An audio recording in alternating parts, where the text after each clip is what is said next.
भाग 5. उपासकांसाठी नियम. क्रमांक 1. धनवंतांसाठी विनय. दारिद्र्यात धन्यता मानावी असा कधीही भगवंतांनी दारिद्र्याचा गौरव केला नाही. त्याप्रमाणेच दरिद्री माणसांनी आपल्या दारिद्र्यात समाधान मानावे, म्हणजे पुढे त्यांना सारी पृथ्वी लाभणार आहे असे कधी शिकविलेले नाही. उलट संपत्ती ही स्वागतार्ह आहे असे ते म्हणतात. एका गोष्टीवर मात्र त्यांचा कटाक्ष होता, आणि तो म्हणजे संपत्ती ही विनयशासित असली पाहिजे. एकदा अनाथपिंडक भगवंताकडे आला आणि त्यांना अभिवादन करून सानिध्य बसून म्हणाला, ग्रहस्थाला स्वागतार्थ सुखकर आणि पथ्य कर, परंतु त्याला दोषप्रायप्य अशा कोणत्या गोष्टी आहेत? भगवंताने उत्तर दिले, या गोष्टीपैकी सन्मानाने धन संपादन करणे हे प्रथम आहे.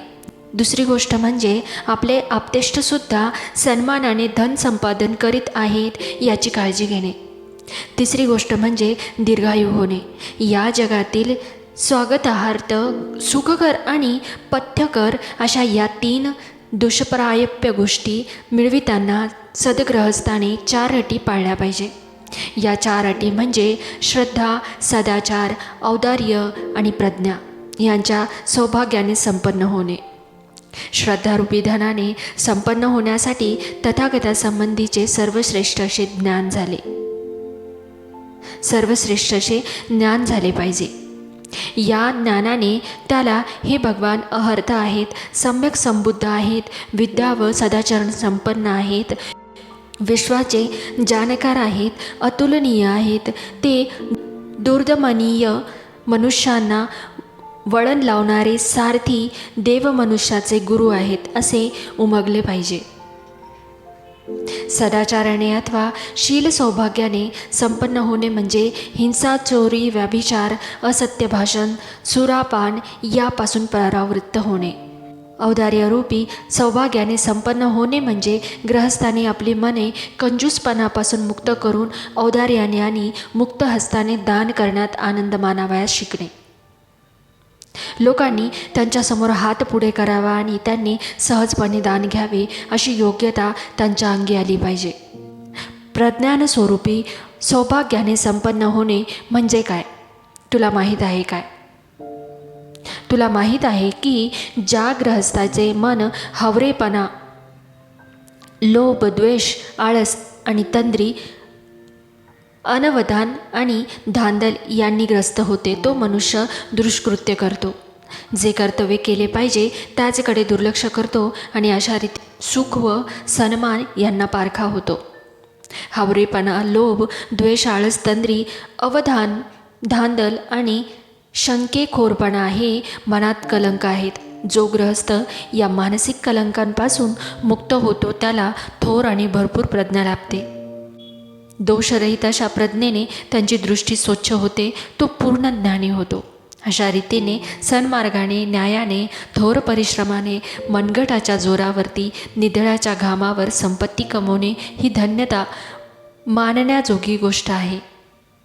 अशा सद्गृहस्थ स्वतःला सुखी, आनंदी करतो आणि सदैव सुखसमाधान भोगतो. त्याप्रमाणेच आपले आईबाप, पत्नी, मुले बाळे, सेवक, कामकरी, मित्र आणि सहचारी यांना सुखी आणि आनंदी करतो आणि त्यांना सदैव सुखात ठेवतो. क्रमांक 2. ग्रहस्थांसाठी विनय. या विषयावरील बुद्धांचे विचार सियालवाद सुद्धात अंतर्भूत झाले आहेत. एकदा भगवान राजगृह येथील वेळुवनातील कलंद निवासात विहार करत होते.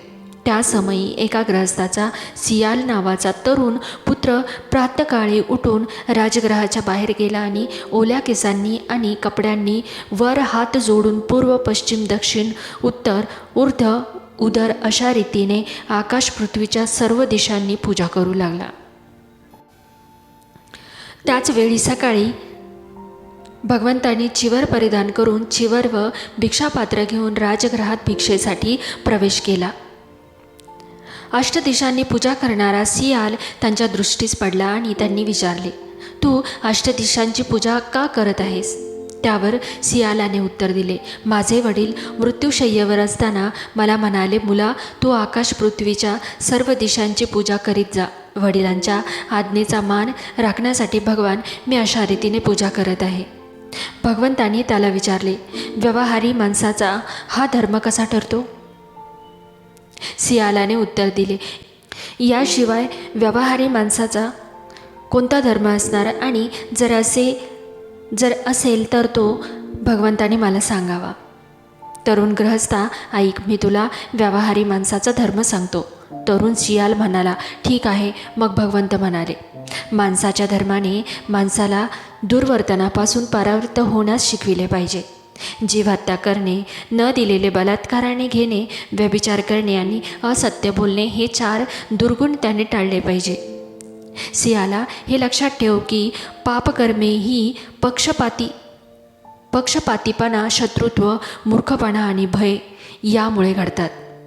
यापैकी कोणताही हेतू त्याच्या कृत्याच्या मागे नसेल तर त्याच्या हातून पापकर्म घडणार नाही. माणसाच्या धर्माने माणसाला आपल्या संपत्तीची उधळपट्टी करू नये असे शिकविले पाहिजे. मद्यपानाचे व्यसन, अवेळी रस्त्यावरून भटकत राहणे, जत्रातून परिभ्रमण करणे, जुगाराची सवय जडणे, कुमित्रांची संगत धरणे आणि आळशी सवयी अंगी लावून घेणे यामुळे संपत्तीची धूळधाण होते. मद्यपानाच्या सवयीने 6 प्रकारचे संकटे उद्भवतात. संपत्तीचा खराखुरा नाश, वाढती भांडणे, रोगाधीनता, शीलभ्रष्टता, अश्लील वर्तवणूक आणि बुद्धिनाश ही ती 6 संकटे होत. अवेळी रस्त्यावर भटकणे, माणूस 6 प्रकारच्या संकटात पडतो. ती म्हणजे जो स्वतः, त्याची बायको, मुले आणि त्याची मालमत्ता अरक्षित राहतात. त्याप्रमाणे ज्या गुन्ह्याचा तपास लागला नाही त्यासंबंधी त्याचा संशय घेतला जातो. खोट्या अफवा त्याला चिटकतात आणि त्यांना तोंड देण्यात त्याला पुष्कळचा त्रास सोसावा लागतो. जत्रेत भटकल्याने तो 6 प्रकारच्या संकटात सापडतो. ती म्हणजे तो सारखा विचार करत राहतो की नाचणे, गाणे, बजावणे, काव्यगायन, झांजा, ढोलकी कुठे वाजत आहेत का. जुगाराने मोहित होणाऱ्यावर येणारी 6 संकटे म्हणजे खेळात जिंकला तर त्याचे सहकारी त्याचा द्वेष करतात, हरला तर द्रव्यनाशाबद्दल तो स्वतःच शोक करतो, त्याच्या जवळची नगदी संपत्ती व्यर्थ जाते, न्यायालयासमोर त्याच्या शब्दाला किंमत उरत नाही, त्याचे मित्र आणि सहकारी त्याचा तिरस्कार करतात, लग्नासाठी त्याला कोणीच मागणी घालत नाही, कारण लोक म्हणतात जुगाराला बायकोचे पालनपोषण कसे करता येणार. कुसंगतीने 6 प्रकारची संकटे ओढवतात. ती म्हणजे त्याला कोणताही जुगार, व्यभिचारी, दारूबाज, लबाड, पैसे खाऊ आणि हिंसक मनुष्याची मैत्री जडते. आळशीपणाच्या सवयीने ओढावणारी 6 संकटे म्हणजे तो म्हणतो, फार थंडी आहे म्हणून मी काम करत नाही, फार गरमी आहे म्हणून मी काम करत नाही, अद्याप अवकाश आहे किंवा आता फार उशीर झाला म्हणून मी काम करत नाही. तो म्हणतो, फार भूक लागली आहे म्हणून मी काम करत नाही. तो म्हणतो, हातात फारच काम आहे म्हणून मी काम करत नाही. आणि अशा रीतीने जे करायला पाहिजे ते त्याच्या हातून घडत नाही. त्याच्या संपत्तीत भर पडत नाही आणि असलेली संपत्ती हळूहळू नाहीशी होऊ लागते. व्यवहारी माणसाच्या धर्माने खऱ्या मित्राची पारख करण्यास त्याला शिकविले पाहिजे. मित्र म्हणून मानविणारे परंतु वस्तुतः शत्रू असणारे असे 4 प्रकारचे लोक आहेत. लोभी पुरुष, बोलघेवडा परंतु कृतीने शून्य असा पुरुष, खुशामत्या पुरुष आणि उधळ्या वृत्तीचा पुरुष. यापैकी पहिल्या प्रकारचा मनुष्य बाहेरून मित्रत्व दाखवतो परंतु आतून तो शत्रूसारखाच वागतो, कारण तो देतो थोडे व मागतो अधिक. केवळ भीतीने तो आपले कर्तव्य करीत असतो परंतु त्याचा मूळ हेतू स्वार्थ साधणे हाच असतो. जो बोलघेवडा आहे आणि कृतीच्या नावाने शून्य आहे असा मनुष्य कितीही मैत्री दाखवित असला तरी तो शत्रूच मानावा, कारण तो आपल्या गत किंवा भावी काळासंबंधी मोठ्या आत्मीयतेने बोलत असला तरी त्याचा हेतू पोकळ शब्दांनी तुमची कृपा संपादन करायची हा असतो, परंतु पडताच मात्र तो आपल्या सहाय्य करण्याचे सामर्थ्य नाही असे सांगून दगा देतो. खुशामती मनुष्य मित्रासारखा वाटत असला तरी तो शत्रूच समजावा. तो दुष्कृत्य करणाऱ्याला संमती देतो आणि सत्कृती त्याला असंमत असते. तो तुमच्या तोंडावर तुमची स्तुती करतो, परंतु तुमच्या पाठीमागे दुसऱ्याजवळ तुमची निंदा करतो. त्याप्रमाणेच उधळ्यासोबती मित्रासारखा वाटत असला तरी शत्रूच मानावा, कारण तुम्ही अवेळी रस्त्यावर भटकत असताना तो तुम्हाला सोबत करतो. नाच तमाशा पाहत असताना तो तुम्हाला सोबत करतो. तुम्ही द्रुत क्रीडेत मग्न झाला असता तुम्हाला तो सोबत करतो. मनपूर्वक मैत्री करणारे 4 मित्र असतात. सहाय्यक, सुखदुःखामध्ये समान मैत्री ठेवणारा, सद्वर्तनाचा सल्ला देणारा आणि सहानुभूती दाखविणारा. सहाय्यक हा खरा मित्र समजा, कारण तुम्ही बेसावध असताना तो तुम्हाला सावध करतो. तुमचे आपल्या मालमत्तेवरती लक्ष नसताना तो तिचे रक्षण करतो. तुम्ही भयग्रस्त झाले असता तो तुम्हाला आश्रय देतो. तुम्हाला एखादे काम करायचे असले की तुम्हाला ज्याची गरज असेल ते तुम्हाला दुपटीने पुरवतो. सुखदुःखात समान मैत्री ठेवणारा खरा मित्र मानावा, कारण तो आपली गुपिते तुम्हाला सांगतो. तुमची गुपिते तो गुप्त ठेवतो. तुमच्या अडचणीत तुमचा त्याग करीत नाही, परंतु प्रसंग पडला तर तुमच्यासाठी प्राणदान करायला तयार असतो.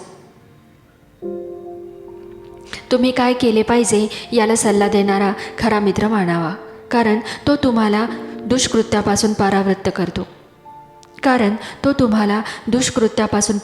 करतो. सत्कृत्याला प्रवृत्त करतो. जे पूर्वी कधी ऐकले नाही अशा 4 गोष्टी तुम्हाला सांगतो आणि सन्मार्ग दाखवितो. तुमच्याबद्दल सहानुभूती दाखविणारा खरा मित्र मानावा, कारण तो तुमच्या दुःखाने दुःखी होतो, सुखाने आनंदित होतो. तुमची निंदा करणाऱ्यांना तो प्रतिबंध करतो आणि तुमची स्तुती करणाऱ्यांची तो प्रशंसा करतो, असे भगवंत म्हणाले. जो धर्म मानवधर्म आहे तो मानवाला षडदिशांनी पूजा करण्याऐवजी आपले आईबाप, शिक्षक, पत्नी, मुले, मित्र, सोबती, नोकर चाकर आणि धर्मगुरू यांचा मान राखायला शिकवतो. क्रमांक 3. पुत्रासाठी विनय. मुलांनी वडिलांची सेवा करावी. त्यांनी असा विचार मनात आणावा की माझ्या वडिलांनी माझे पालनपोषण केले आणि मी त्यांना पोचले पाहिजे. त्यांना जी कर्तव्ये करावी लागली ती आता मी केली पाहिजे. माझ्या कुळाची परंपरा मी चालवली पाहिजे आणि त्या परंपरेला जुळेल अशी योग्यता मी माझ्या अंगी आणली पाहिजे. वडील मुलावर प्रेम करत असतात. दुर्गुणापासून त्याला परावृत्त करतात. सद्गुणाचा त्याला उपदेश करतात. आपल्या व्यवसायाचे त्याला शिक्षण देतात. त्याला साजेल असे त्याचे लग्न करून देतात आणि योग्य वेळी आपली सारी मालमत्ता त्याच्यावर सोपवतात. क्रमांक 4. शिष्यांसाठी विनय. शिष्याने पुढीलप्रमाणे आपल्या गुरुची सेवा करावी. ते आले असता आसनावरून उठून त्यांना मान द्यावा. त्यांना अभिवादन करावे. त्यांची सेवा करावी. ते शिकवित असताना ते उत्सुकतेने शिकावे. त्यांचे कोणते काम करावयास पडले तरी ते करावे आणि ते अध्यापन करत असताना एकाग्र चित्तेने ते ग्रहण करावे, कारण गुरु शिष्यावर प्रेम करतात. त्यांना जे ज्ञान आहे ते त्या शिष्याला देतात. जे एकदा शिष्यानं ग्रहण केले आहे ते त्याने ज्ञानगुरु अध्यापनाने दृढ करतात. ते सर्व विद्या आणि कला त्याला पूर्णपणे शिकवतात. त्याचे मित्र आणि सोबत्यांशी त्याच्या संबंधी चांगले बोलतात आणि ते सर्व तऱ्हेने त्याच्या रक्षणाची काळजी वाहतात. क्रमांक 5. पती पत्नीसाठी विनय. पतीने आपल्या पत्नीचा सन्मान राखून आदरभाव प्रदर्शित करून तिच्याशी एकनिष्ठतेने वागून तिला सत्ता देऊन तिला लागणारे दागदागिने पुरवून तिची सेवा करावी. कारण पत्नी त्याच्यावर प्रेम करते. ती सासर माहेरच्या नातलगांचे आदरातिथ्य करून आपले कर्तव्य बजावते. ती पतिव्रत्याने वागते. आपल्या नवऱ्याच्या उपार्जित धनावर दक्षतापूर्वक लक्ष ठेवते आणि उद्योगाने आणि कुशलतेने आपली कर्तव्ये पाळते. कुलपुत्राने औदार्याने, दाक्षिण्याने, दानधर्माने आपल्या मित्राची आणि सहकार्याची सेवा करावी. आपल्यासारखेच त्यांना वागवावे आणि आपण स्वतः त्यांना दिल्या शब्दाप्रमाणे वागावे, कारण त्याचे मित्र आणि परिचित त्याच्यावर प्रेम करतात. तो गैरसावध असताना त्याचे व त्याच्या मालमत्तेचे रक्षण करतात. संकटात ते त्याला आधार देतात. त्याच्या आपद अवस्थेत त्याग करीत नाहीत आणि त्याच्या परिवाराच्या हिताला जपतात. क्रमांक 6. धनी व सेवक यासाठी विनय. धन्याने नोकरचाकरांना पुढील प्रमाणे वागवावे. त्याने त्याच्या सामर्थ्याप्रमाणे त्याला काम द्यावे, अन्न व मजुरी द्यावी. ते आजारी पडले असताना त्यांची शुश्रूषा करावी. असाधारण स्वादिष्ट पक्वाने त्यांनी वाटून खावी. वेळ पडेल तेव्हा त्यांना रजा द्यावी, कारण नोकरचाकर हे धनावर प्रेम करतात. ते त्यांच्या पूर्वी उठतात आणि त्यांच्या नंतर झोपतात. त्यांना जे द्यावे त्यात ते समाधान मानतात. ते आपले काम चोख बजावतात आणि त्यांची कीर्ती सर्वत्र वाढवितात. कुलपुत्राने आपल्या धर्मगुरूची सेवा काया वाचा मनसा त्याचवर प्रीती करून आपल्या घराचे दार त्यांना सदैव मोकळे ठेवून व त्या ऐहिक गरजा भागवून करावी. कारण धर्मगुरू आपल्या शिष्याला दुष्कृत्यापासून पराडमुख करतात, त्याला सन्मार्गाचा उपदेश करतात, मायेने त्याच्या संबंधी विचार करतात. जे पूर्वी कधी कानी पडले नाही ते शिकवितात आणि पूर्वी जे कानी पडलेले असते ते चूक असेल तर त्याची सुधारणा करतात. 7. निष्कर्ष. भगवंतांनी सियालाला वरीलप्रमाणे उपदेश केल्यावर तो म्हणाला, सुंदर, फार सुंदर. एकदा स्थानभ्रष्ट झालेली वस्तू ज्याप्रमाणे परत स्थानावरती बसावी किंवा जे गुपित ते उघड करावे किंवा पथभ्रष्टाला सन्मार्ग दाखवावा किंवा काळोखात दीप लावावा आणि डोळे असतील त्यांना सन्मार्ग दाखवावा, अगदी त्याप्रमाणे भगवंतांनी मला अनेक रीतींनी सत्य विशद करून सांगितलेले आहे. क्रमांक 8. कन्येसाठी विनय.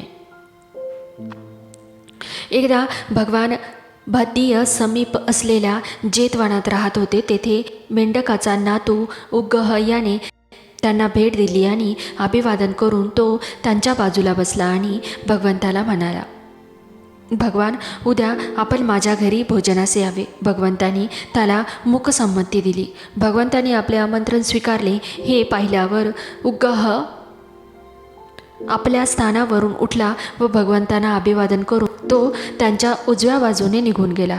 रात्र संपल्यावर भगवंतांनी चिवर परिधान करून आणि भिक्षापात्र व चिवर घेऊन उग्गहाच्या घरी आले. तेथे त्यांच्यासाठी सज्ज ठेवलेल्या आसनावरती ते बसले.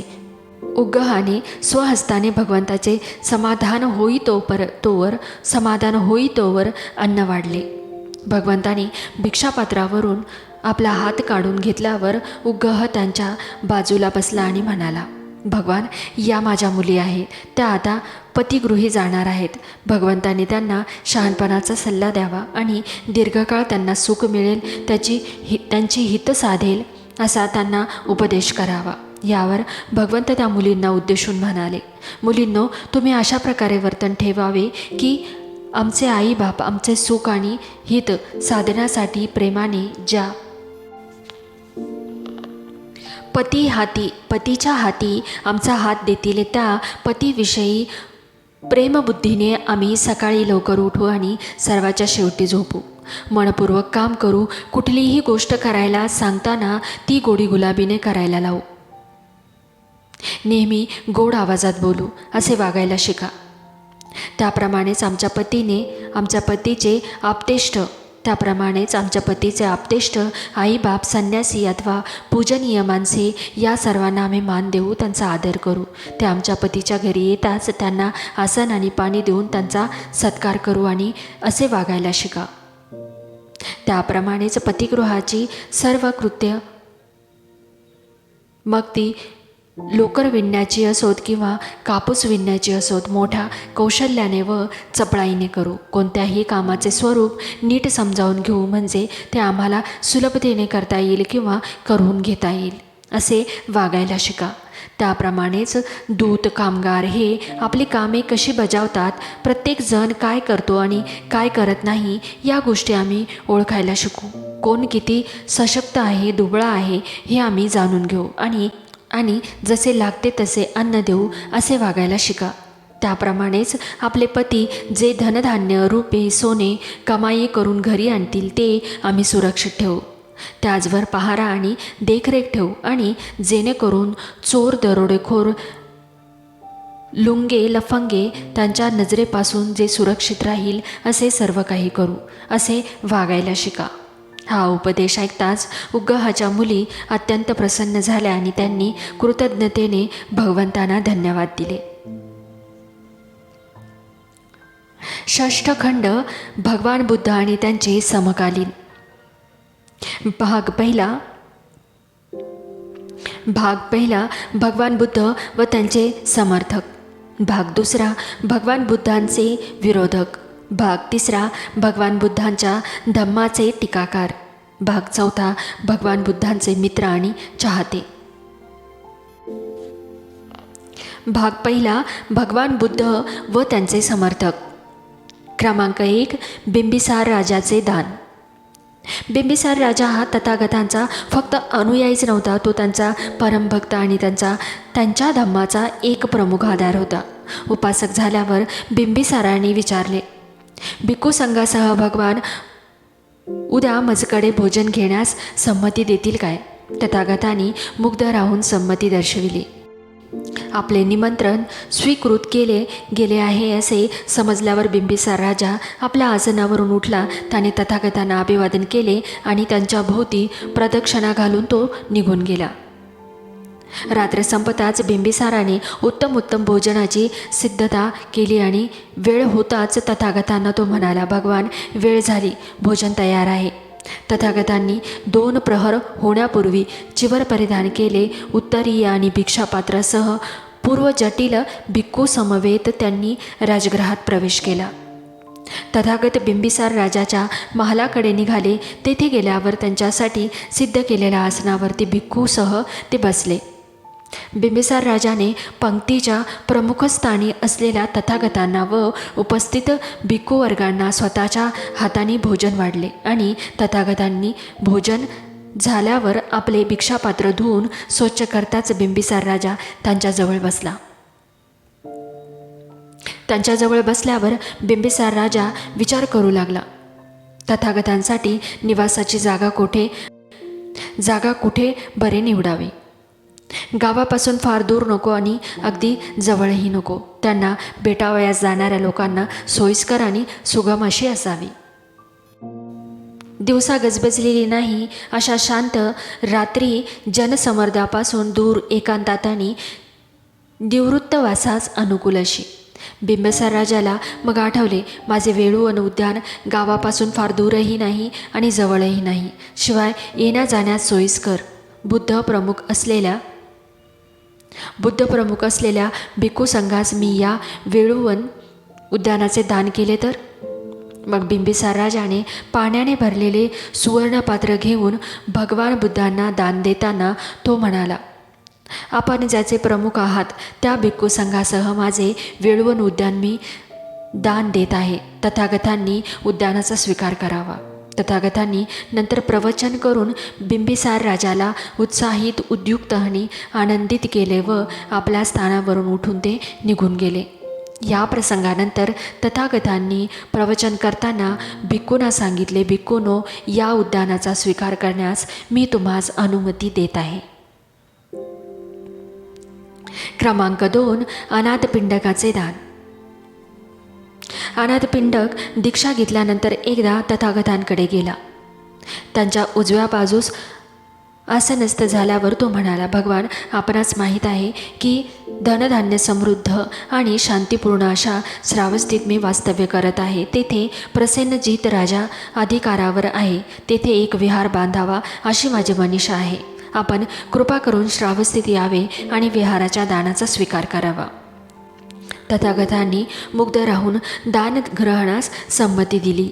निराधारांचा मित्र आणि अनाथाचा आश्रयदाता असा तो अनाथपिंडक घरी परतताना राजकुमार जेताचे हरित वृक्षवाटिकांनी आणि निर्मल जलप्रवाहांनी परिपूर्ण असलेले उद्यान त्याच्या दृष्टीस पडले.